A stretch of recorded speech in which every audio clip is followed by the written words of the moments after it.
Hello అందరికీ ఈనాటి ఈ ఎక్స్ప్లెయినర్కి స్వాగతం.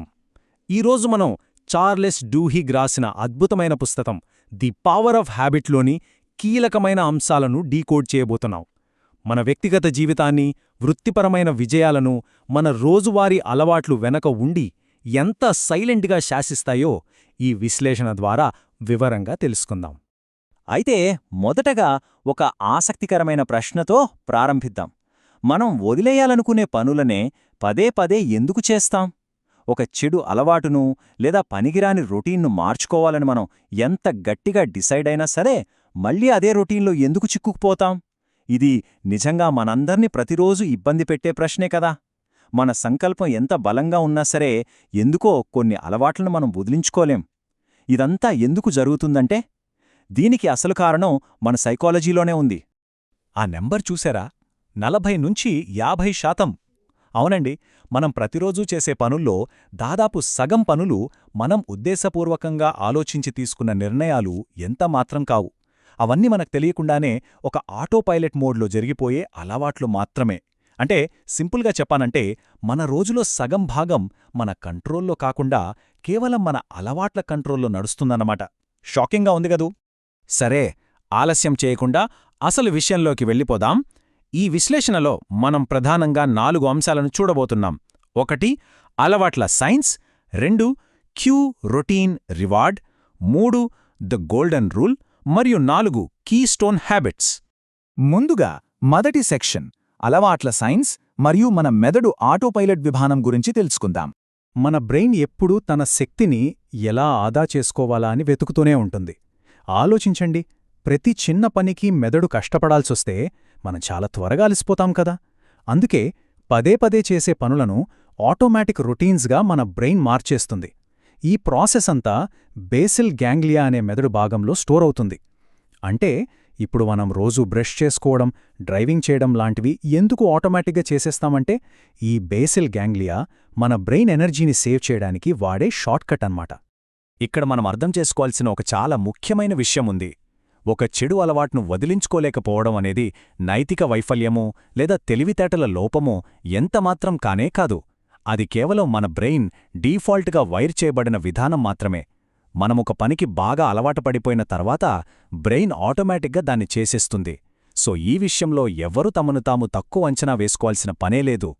ఇప్పుడు రెండవ సెక్షన్కి వెళ్దాం. అదే cue routine reward the habit loop. ప్రతి అలవాటు వెనుక ఒక సింపుల్ కానీ చాలా పవర్ఫుల్ సైకిల్ ఉంటుంది. మొదట క్యూ అంటే ఏదైనా పని మొదలుపెట్టడానికి మనకు కలిగే ఒక ట్రిగ్గర్. రెండవది రొటీన్ అంటే ఆ ట్రిగ్గర్ రాగానే ఆటోమేటిక్గా మనం చేసే పని. ఇక మూడవది రివార్డ్ అంటే ఆ పని చేసిన తరువాత మన బ్రెయిన్కి దొరికే ఒక రకమైన సాటిస్ఫాక్షన్ లేదా రిజల్ట్. ఈ క్యూ రొటీన్ రివార్డ్ అనేది ఒక లూప్ లాగా పదే పదే తిరుగుతూనే ఉంటుంది. ఈ సైన్స్ని మన ఆఫీస్ లైఫ్కి ఒకసారి అప్లై చేసి చూద్దాం. ఈ ఈమెయిల్ లూప్ ఉదాహరణ చూడండి. ఇక్కడ క్యూ ఏంటంటే మొబైల్లో లేదా ల్యాప్టాప్లో పింగ్ మని వచ్చే నోటిఫికేషన్ సౌండ్. ఇక రొటీన్ వచ్చేసి మనం వెంటనే డివైస్ తీసి ఆ ఈమెయిల్ చెక్ చేయడం. దీనివల్ల వచ్చే రివార్డ్ ఏంటంటే అబ్బా, మన వర్క్లో మనం చాలా ప్రొడక్టివ్గా ఉన్నాము, అప్డేటెడ్గా ఉన్నాము అనే ఒక ఫీలింగ్ కలగడం. అసలు మనకి తెలియకుండానే ఈ లూప్ ఎంత అడిక్టివ్గా పనిచేస్తుందో ఈ ఉదాహరణ స్పష్టంగా చూపిస్తుంది. ఇక మూడవ section the golden rule hacking the system. ఇది మనం తెలుసుకోవాల్సిన అసలు పాయింట్ని అద్భుతంగా వివరిస్తుంది. ఈ పాత అలవాటును ఒకసారి గమనించండి. వర్క్లో స్ట్రెస్ రావటం అనేది క్యూ, అప్పుడు సిగరెట్ తాగటం అనేది రొటీన్. దానివల్ల మైండ్కి ఒక రకమైన రిలాక్సేషన్ లేదా రిలీఫ్ దొరకడం అనేది రివార్డ్. ఇప్పుడు దీన్నొక కొత్త అలవాటుగా ఎలా మార్చొచ్చో గమనించండి. స్ట్రెస్ అనే క్యూ సేమ్ ఉంది, రిలాక్సేషన్ అనే రివార్డ్ కూడా సేమ్ ఉంది.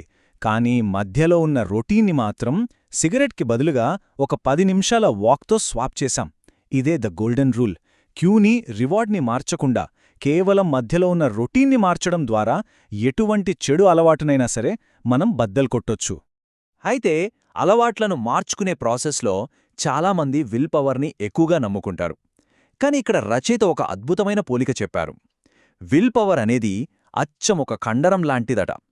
రోజంతా వాడే కొద్దీ అది అలిసిపోతుంది, కాని ప్రాక్టీస్ చేసే కొద్దీ అది మరింత బలపడుతుంది.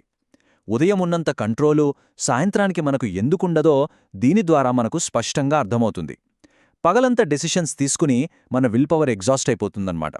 అందుకే ఇక్కడ కీలకమైన పాయింట్ ఏంటంటే ప్రతిసారి కేవలం ఆ విల్ పవర్ మీదే ఆధారపడకండి.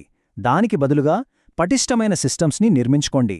మనం ఇందాక మాట్లాడుకున్న గోల్డెన్ రూల్ ఆధారంగా క్యూ మరియు రివార్డ్లను గుర్తించి దానికి తగినట్లుగా మంచి సిస్టమ్స్ని క్రియేట్ చేసుకుంటే అది మన కెరీర్ గ్రోత్కైనా వ్యక్తిగత జీవితానికైనా చాలా బలంగా ఉపయోగపడుతుంది. ఇక మన చివరి సెక్షన్ 4 కీస్టోన్ హ్యాబిట్స్ సక్సెస్ కీ మల్టిప్లయర్స్. అసలు ఈ కీస్టోన్ హ్యాబిట్ అంటే ఏంటో తెలుసా? ఇదొక కోర్ హ్యాబిట్. ఇది అచ్చం ఒక డామినో ఎఫెక్ట్లా పనిచేస్తుంది. అంటే ఒక్క మంచి అలవాటును పర్ఫెక్ట్గా మనం మన రొటీన్లోకి తెచ్చుకోగలిగితే చాలు, అది ఆటోమేటిక్గా మన జీవితంలో, మన వృత్తిలో మిగతా ఎన్నో ప్రవర్తనలను పాజిటివ్గా మార్చేస్తుంది. ఇది అటు ఒక వ్యక్తిగత రొటీనైనా, ఇటు ఒక పెద్ద కంపెనీ కల్చర్నైనా సరే మూలాల నుంచి మార్చేయగల పవరున్న ఒక ఎక్సలెంట్ కాన్సెప్ట్. ఇప్పుడు ఇక్కడ నిజంగా ఆసక్తికరమైన విషయం ఏంటంటే ఒక చిన్న 15 నిమిషాల ఉదయం ప్లానింగ్ అనే ఈ కీస్టోన్ అలవాటు ఎంత పెద్ద రిపుల్ ఎఫెక్ట్ని క్రియేట్ చేస్తుందో గమనించండి. ఆ ఒక్క చిన్న అలవాటు వల్ల మన రోజువారీ పనులు ఖచ్చితమైన టైంకి పూర్తవుతాయి.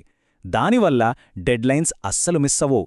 మన ఆలోచనల్లో చాలా క్లారిటీ వస్తుంది. అనవసరమైన వర్క్ స్ట్రెస్ బాగా తగ్గుతుంది. చివరికి చూసుకుంటే మన కెరియర్ చాలా అద్భుతంగా గ్రో అవుతుంది.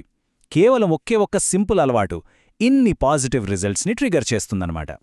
ఇక మన ఆఫీస్లో మన ప్రొఫెషనల్ రెప్యుటేషన్ అనేది కేవలం మన టాలెంట్ వల్ల మాత్రమే రాదు. మనం ప్రతిరోజు క్రమం తప్పకుండా చేసే స్థిరమైన అలవాట్లపైనే అది ఆధారపడి ఉంటుంది.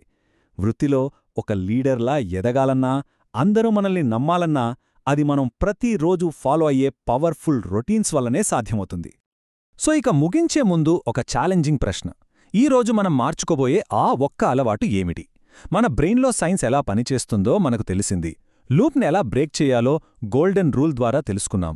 మరి ఆ మార్పును ఈరోజే ఎందుకు మొదలుపెట్టకూడదు? మన కెరియర్ను, జీవితాన్ని నెక్స్ట్ లెవెల్కి తీసుకెళ్లే ఆ ఒక్క చిన్న కీస్టోన్ అలవాటును గుర్తించి ఈరోజే దాన్ని అప్లై చెయ్యడం ప్రారంభించాలి. ఈ విశ్లేషణ మీకందరికీ ఎంతో ఉపయోగపడుతుందని ఆశిస్తున్నాను. తిరిగి మళ్ళీ కలుద్దాం